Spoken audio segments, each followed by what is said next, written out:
This video is owned and produced by Hello Kinetic, a channel to practice listening and reading English every day. Learn English through real books. Expand your vocabulary and be good at English. Chapter 39. The inquest was a flop. The coroner sailed into it before the medical evidence was complete, for fear the publicity would die on him. He needn't have worried. The death of a writer, even a loud writer, is not news for long, and that summer there was too much to compete. A king abdicated and another was assassinated. In 1 week 3 large passenger planes crashed. The head man of a big wire service was shot to pieces in Chicago in his own automobile. 24 convicts were burned to death in a prison fire. The coroner of Los Angeles County was out of luck. He was missing the good things in life. As I left the stand I saw Candy. He had a bright malicious grin on his face, I had no idea why, and as usual he was dressed just a little too well, in a cocoa brown gabardine suit with a white nylon shirt and a midnight blue bow tie. On the witness stand he was quiet and made a good impression. Yes, the boss had been pretty drunk lately a lot of times. Yes, he had helped put him to bed the night the gun went off upstairs. Yes, the boss had demanded whiskey before he, Candy, left on the last day, but he had refused to get it. No, he didn't know anything about Mr. Wade's literary work, but he knew the boss had been discouraged. He kept throwing it away and then getting it out of the wastebasket again. No, he had never heard Mr. Wade quarreling with anyone. And so on. The coroner milked him, but it was thin stuff. Somebody had done a good coaching job on Candy. Eileen Wade wore black and white.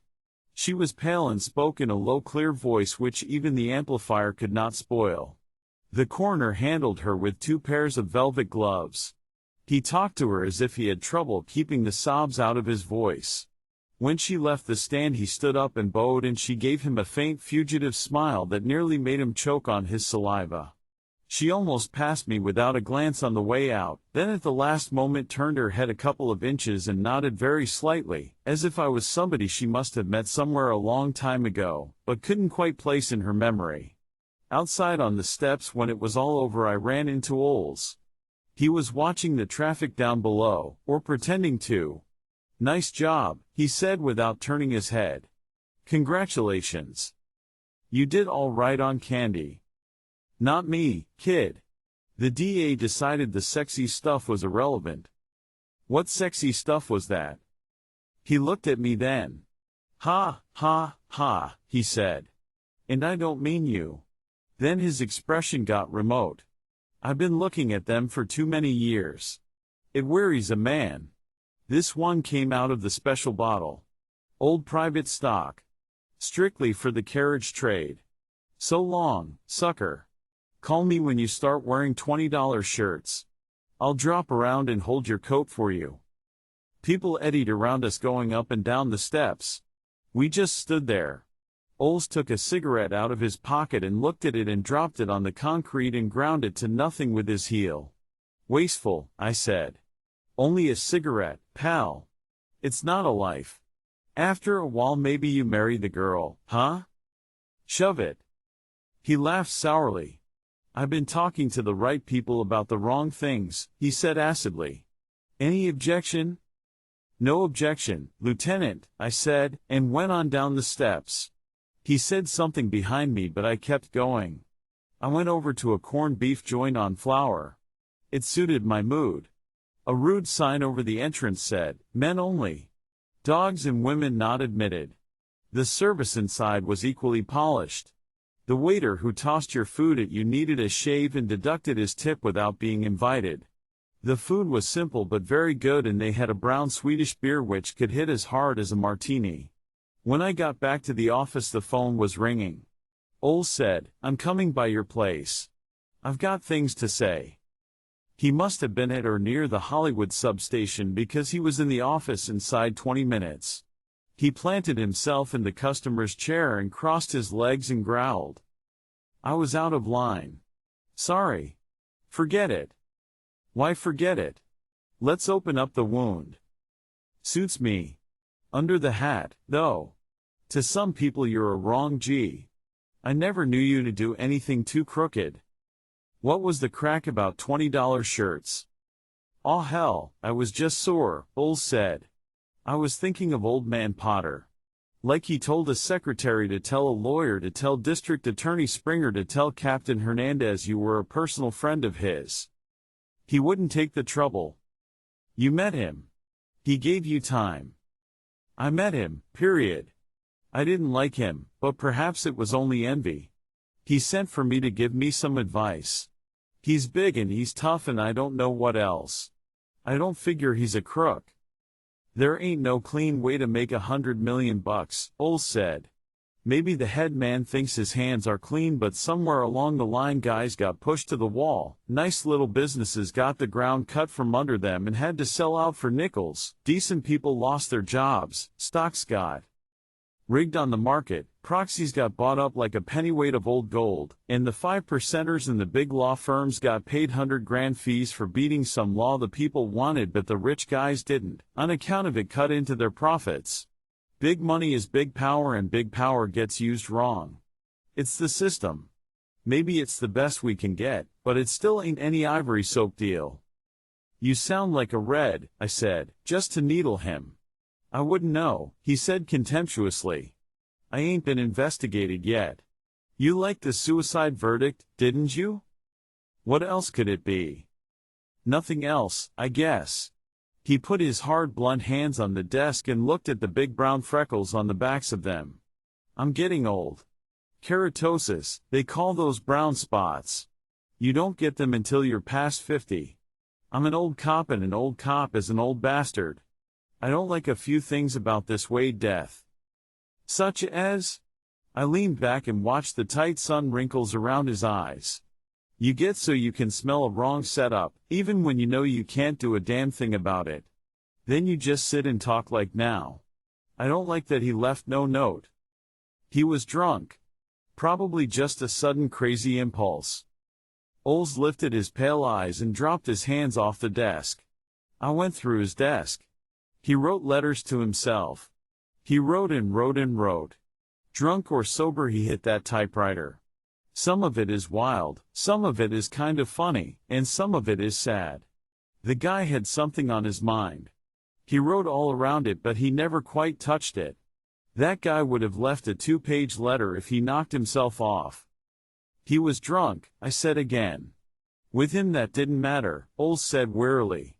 The next thing I don't like is he did it there in that room and left his wife to find him. Okay, he was drunk. I still don't like it. The next thing I don't like is he pulled the trigger just when the noise of that speedboat could drown out the shot. What difference would it make to him? More coincidence, huh? More coincidence still that the wife forgot her door keys on the help's day off and had to ring the bell to get into the house. She could have walked around to the back, I said. Yeah, I know. What I'm talking about is a situation. Nobody to answer the door but you, and she said on the stand she didn't know you were there. Wade wouldn't have heard the bell if he had been alive and working in his study. His door is soundproofed. The help was away. That was Thursday. That she forgot. Like she forgot her keys. You're forgetting something yourself, Bernie. My car was in the driveway. So she knew I was there, or that somebody was there, before she rang the bell. He grinned. I forgot that, didn't I? All right, here's the picture. You were down at the lake, the speedboat was making all that racket, incidentally it was a couple of guys from Lake Arrowhead just visiting, had their boat on a trailer, Wade was asleep in his study or passed out, somebody took the gun out of his desk already, and she knew you had put it there because you told her that other time. Now suppose she didn't forget her keys, that she goes into the house, looks across and sees you down at the water, looks into the study and sees Wade asleep, knows where the gun is, gets it, waits for the right moment, plugs him, drops the gun where it was found, goes back outside the house, waits a little while for the speedboat to go away, and then rings the doorbell and waits for you to open it. Any objections? With what motive? Yeah, he said sourly. That knocks it. If she wanted to slough the guy, it was easy. She had him over a barrel, habitual drunk, record of violence to her. Plenty alimony, nice fat property settlement. No motive at all. Anyhow, the timing was too neat. 5 minutes earlier and she couldn't have done it unless you were in on it. I started to say something but he put his hand up. Take it easy. I'm not accusing anybody, just speculating. 5 minutes later and you get the same answer. She had 10 minutes to pull it off. 10 minutes, I said irritably, that couldn't possibly have been foreseen, much less planned. He leaned back in the chair and sighed. I know. You've got all the answers, I've got all the answers. And I still don't like it. What the hell were you doing with these people anyway?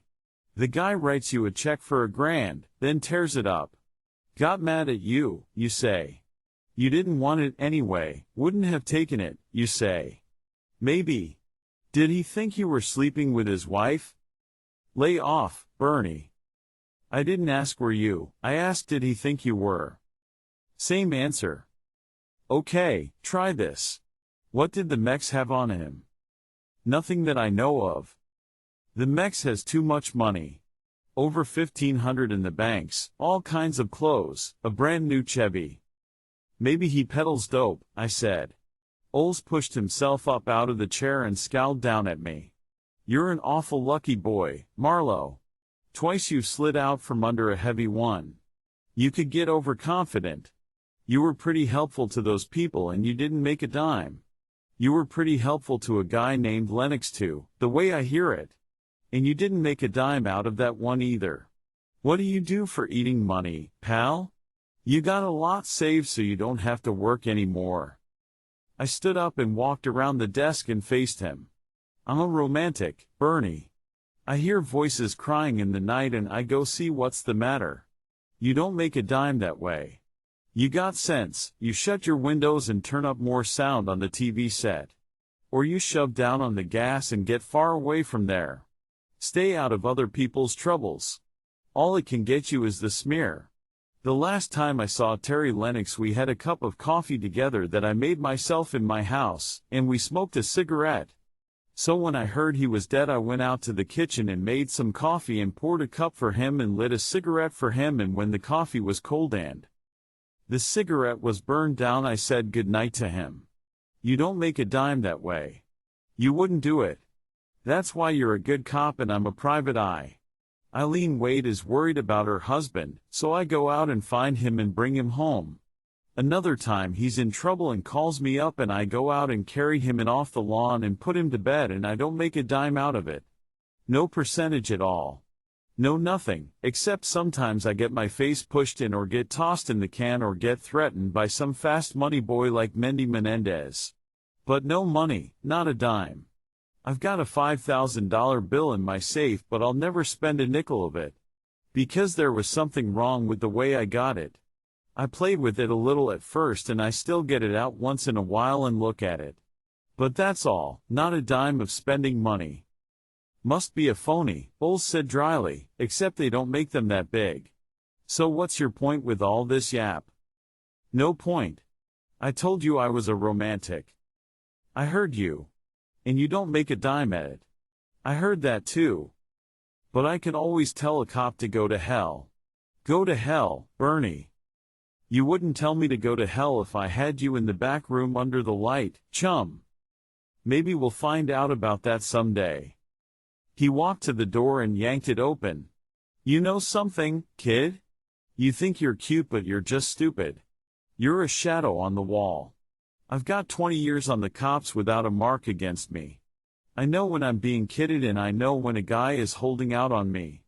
The wise guy never fools anybody but himself. Take it from me, chum. I know. He pulled his head back out of the doorway and let the door close. His heels hammered down the corridor. I could still hear them when the phone on my desk started to sound. The voice said in that clear professional tone, New York is calling Mr. Philip Marlowe. I'm Philip Marlowe. Thank you. One moment, please, Mr. Marlowe. Here is your party. The next voice I knew. Howard Spencer, Mr. Marlowe. We've heard about Roger Wade. It was a pretty hard blow. We haven't the full details, but your name seems to be involved. I was there when it happened. He just got drunk and shot himself. Mrs. Wade came home a little later. The servants were away. Thursday's the day off. You were alone with him? I wasn't with him. I was outside the house, just hanging around waiting for his wife to come home. I see. Well, I suppose there will be an inquest. It's all over, Mr. Spencer. Suicide. In remarkably little publicity. Really? That's curious. He didn't exactly sound disappointed, more like puzzled and surprised. He was so well known. I would have thought, well, never mind what I thought. I guess I'd better fly out there, but I can't make it before the end of next week. I'll send a wire to Mrs. Wade. There may be something I could do for her, and also about the book. I mean, there may be enough of it so that we could get someone to finish it. I assume you did take the job after all. No. Although he asked me to himself. I told him right out I couldn't stop him from drinking. Apparently you didn't even try. Look, Mr. Spencer, you don't know the first damn thing about this situation. Why not wait until you do before jumping to conclusions? Not that I don't blame myself a little. I guess that's inevitable when something like this happens, and you're the guy on the spot. Of course, he said. I'm sorry I made that remark. Most uncalled for. Will Eileen Wade be at her home now, or wouldn't you know? I wouldn't know, Mr. Spencer. Why don't you just call her up? I hardly think she would want to speak to anyone yet, he said slowly. Why not? She talked to the coroner and never batted an eye. He cleared his throat. You don't sound exactly sympathetic. Roger Wade is dead, Spencer. He was a bit of a bastard and maybe a bit of a genius too. That's over my head. He was an egotistical drunk and he hated his own guts. He made me a lot of trouble and in the end a lot of grief. Why the hell should I be sympathetic? I was talking about Mrs. Wade, he said shortly. So was I. I'll call you when I get in, he said abruptly. Goodbye. He hung up. I hung up. I stared at the telephone for a couple of minutes without moving.